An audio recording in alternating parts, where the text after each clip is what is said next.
जय श्री कृष्णा। राधे राधे दोस्तों आज मैं आप सभी भक्तों को लड्डू गोपाल की दिल दहला देने वाली बिल्कुल सत्य घटना सुनाऊंगी, जिसे सुनकर आप आश्चर्य रह जाएंगे। आप सोच भी नहीं सकते कि आपके प्यारे से लाला के साथ, अपने लड्डू गोपाल के साथ कोई ऐसा भी कर सकता है। दोस्तों, जो भी भक्त लड्डू गोपाल की सच्चे मन से सेवा पूजा करते हैं, उनसे सच्चा प्रेम करते हैं, वो भक्त कभी भी यह बर्दाश्त नहीं कर सकते कि उनके लड्डू गोपाल को इतना दर्द दिया जाए, इतनी तकलीफ दी जाए। दोस्तों, हम भक्त अपनी जान से भी ज्यादा प्यार अपने लड्डू गोपाल जी से करते हैं, अपने प्यारे से कान्हा से करते हैं, तो हम भला अपने लाला को इतनी तकलीफ में कैसे देख सकते हैं। दोस्तों, जब हम सभी इस तरह की घटनाएं सुनते हैं तो बहुत दुख होता है कि कोई हमारे कान्हा के साथ ऐसा कैसे कर सकता है। दोस्तों, आज की लीला कथा हमारे साथ शेयर की है गाजियाबाद में रहने वाली सौम्या जी ने। सौम्या जी हमसे कहती हैं कि मैंने बचपन से ही लड्डू गोपाल की सेवा पूजा होते देखी है। काफी वर्षों से हमारे घर में लड्डू गोपाल विराजित हैं। पहले तो उनकी सेवा मेरी दादी किया करती थी,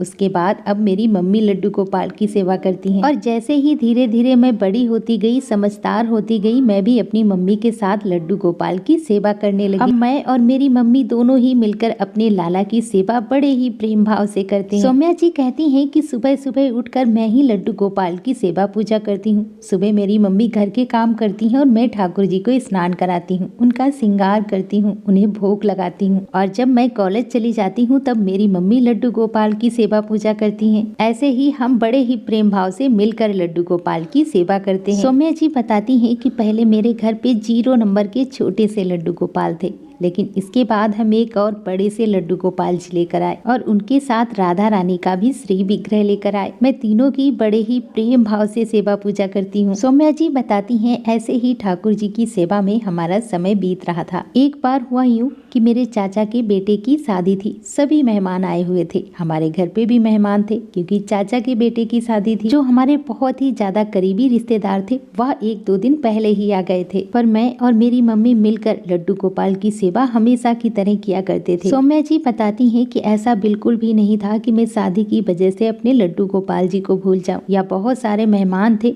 उनके साथ मैं व्यस्त हो जाऊं और अपने लड्डू गोपाल को भूल जाऊं। ऐसा बिल्कुल भी नहीं था। मैं बहुत अच्छे से अपने लड्डू गोपाल का ध्यान रखती थी। ऐसे ही शादी वाला दिन आ गया। उस दिन भी मैंने अपने लड्डू गोपाल को स्नान कराया, उन्हें भोग लगाया। तभी मेरी बुआ की बेटी मुझसे आके कहती है कि अरे दीदी, इतने बड़े लड्डू गोपाल कितने सुंदर लग रहे हैं ना। मैंने तो आज तक इतने बड़े लड्डू गोपाल जी नहीं देखे हैं। तभी उसने मुझसे पूछा कि दीदी, इतने सारे लड्डू गोपाल की सेवा तुम कैसे कर पाती हो, और इतनी कम उम्र में लड्डू गोपाल की सेवा पूजा करना, भक्ति में आना बहुत बड़ी बात है। पर मुझे तो यह ठीक नहीं लगा। अभी तो तुम्हारी मम्मी है ना इनकी सेवा पूजा करने के लिए, तुम अपनी पढ़ाई पर ध्यान दो। अगर तुम पढ़ाई लिखाई नहीं करोगी फिर आगे क्या करोगी, क्योंकि भक्ति करने के लिए, ठाकुर जी की सेवा करने के लिए अभी बहुत उम्र बड़ी है। और वैसे भी मेरे मम्मी पापा मुझे पूजा पाठ नहीं करने देते। वह कहते हैं तुम पढ़ाई पर ध्यान दो, नहीं तो तुम पढ़ाई अच्छे से नहीं करोगी। पूजा पाठ तो बुढ़ापे पे किया जाता है, अभी से पूजा पाठ करने की क्या जरूरत है।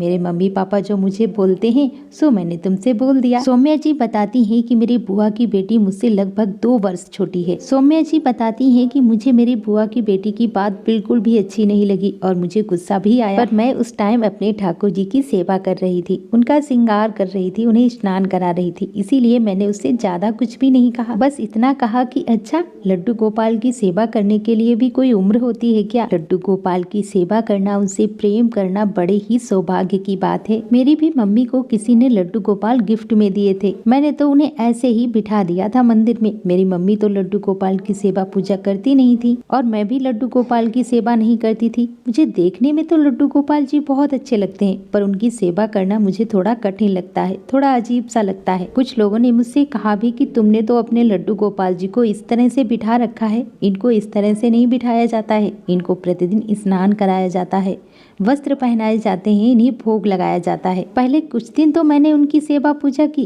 पर मेरा बिल्कुल भी मन नहीं लगता था, मैं बोर होने लगी थी। सौम्या बताती हैं कि मैं उसकी बातें सुनकर दंग थी कि ये क्या बोले जा रही है। वो भगवान श्री कृष्ण के बाल स्वरूप श्री लड्डू गोपाल हैं, और जब उनकी सेवा करोगी ना तो हमेशा वो आपके साथ रहेंगे। मेरी बात सुनकर वह कहने लगी कि नहीं नहीं, मुझे इस सब झमेले में नहीं पड़ना। अभी मेरी उम्र ही क्या है, जब मेरी उम्र हो जाएगी तब मैं पूजा पाठ कर लूंगी। ऐसे ही हमारे घर पे एक बार संत आए हुए थे। उन्होंने हमारी मम्मी से पूछा, क्या आपके घर पे ठाकुर जी हैं क्या? मेरी मम्मी ने कहा कि हाँ, लड्डू गोपाल जी हैं। तभी वो लड्डू गोपाल को देखने के लिए हमारे घर के मंदिर में गए। उन्होंने देखा कि लड्डू गोपाल जी निर्वस्त्र ही बैठे हैं, ना ही कपड़े पहने हैं, ना ही श्रृंगार किया है और ना ही किसी आसन पर बैठे हैं, वो ऐसे ही रखे हुए हैं। लड्डू गोपाल जी को देखकर उन्होंने मेरी मम्मी से कहा कि क्या तुम लड्डू गोपाल जी की सेवा नहीं करती हो? इनको इस तरह से बिठा कर रखा है। और उन संत जी ने भी मेरी मम्मी को बताया कि लड्डू गोपाल की सेवा इस तरह से की जाती है, तुमने बहुत बड़ा पाप किया है, इनको इस तरह से बिठाकर अब से तुम सेवा इनकी एक बच्चे की तरह करना। और उन संत जी ने मम्मी से कहकर तुरंत ही लड्डू गोपाल जी के कपड़े मंगाए, उनका श्रृंगार मंगवाया, उनका आसन मंगवाया। और जब तक वो संत महात्मा हमारे घर पे रहे तब तक मैंने लड्डू गोपाल की सेवा बिल्कुल वैसे ही की जैसे उन्होंने हमको बताया था। उनको रोज सुबह स्नान भी करवा देते थे, उनको वस्त्र भी पहनाते थे, उनको भोग भी लगा देते थे।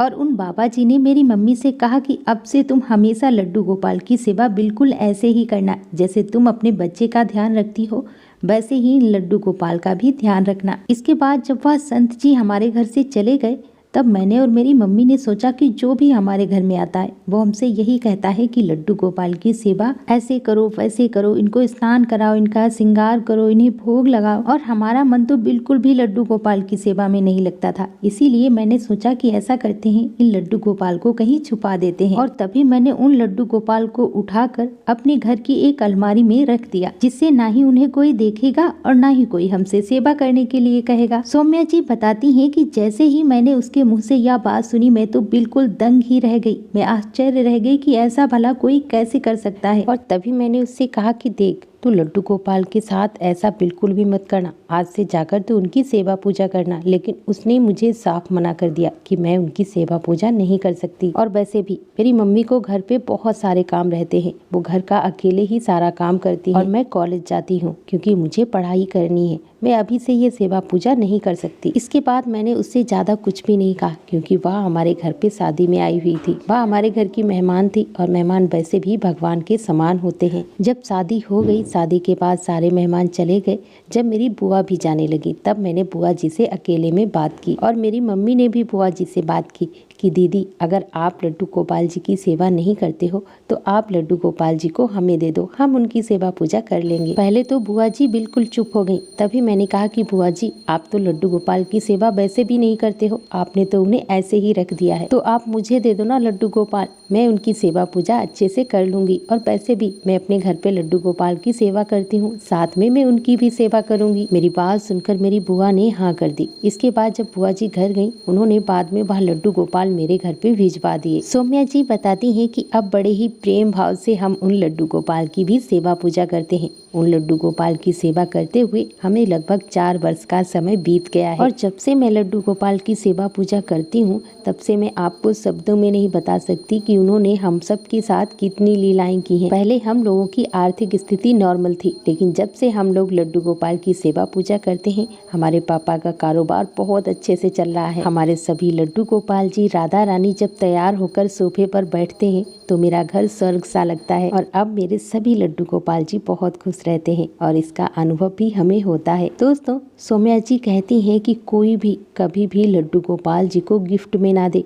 वो कोई वस्तु नहीं है जो हम उन्हें गिफ्ट में दे देते हैं। कितनी सारी चीजें हैं गिफ्ट में देने के लिए। आप सोना चांदी कुछ भी आप दान दीजिए, कुछ भी गिफ्ट दीजिए, पर हमारे लड्डू गोपाल जी कोई वस्तु नहीं है जो आप उन्हें गिफ्ट में दे देते हैं। और आप इस तरह से जब लड्डू गोपाल को देते हैं तो आपको क्या पता है कि जैसे भाव आपके अंदर है वही भाव उनके अंदर भी होंगे। जिस भाव से आप लड्डू गोपाल की सेवा पूजा करते हैं, क्या वो भी इसी भाव से लड्डू गोपाल की सेवा पूजा कर पाएंगे? नहीं ना। इसीलिए कभी भी लड्डू गोपाल को गिफ्ट स्वरूप मानकर ना दीजिए, क्योंकि यदि वह लड्डू गोपाल जी की सेवा नहीं करता है और सौम्या की बुआ की लड़की तरह उनको ऐसे ही रख देता है तो इस पाप के भागीदार आप भी हैं, क्योंकि आपने ही उनको लड्डू गोपाल जी गिफ्ट में दिए हैं। सौम्या जी, आपका बहुत बहुत धन्यवाद जो इतनी अद्भुत लीला कथा आपने हमारे साथ शेयर की, जिसे मैं अपने चैनल के माध्यम से बाकी सभी भक्तों तक पहुंचा पाई। दोस्तों, अपना प्यार और साथ ऐसे ही बनाए रखना। दोस्तों, अपने लड्डू गोपाल की सेवा पूजा कीजिए, उनसे निश्चल भाव से प्रेम कीजिए और ज्यादा से ज्यादा उन पर विश्वास कीजिए। वो कोई मूर्ति नहीं है, साक्षात जगत के पालनहार भगवान श्री कृष्ण के बाल अवतार स्वरूप श्री लड्डू गोपाल आपके घर में विराजित हैं और वो हर पल हर क्षण आपको देख रहे हैं, आपको सुन रहे हैं। और ज्यादा से ज्यादा नाम जाप कीजिए। तो दोस्तों प्रेम से बोलो लड्डू गोपाल की जय, वृंदावन बांके बिहारी लाल की जय, कृष्ण कन्हैया की जय, जय जय श्री राधे।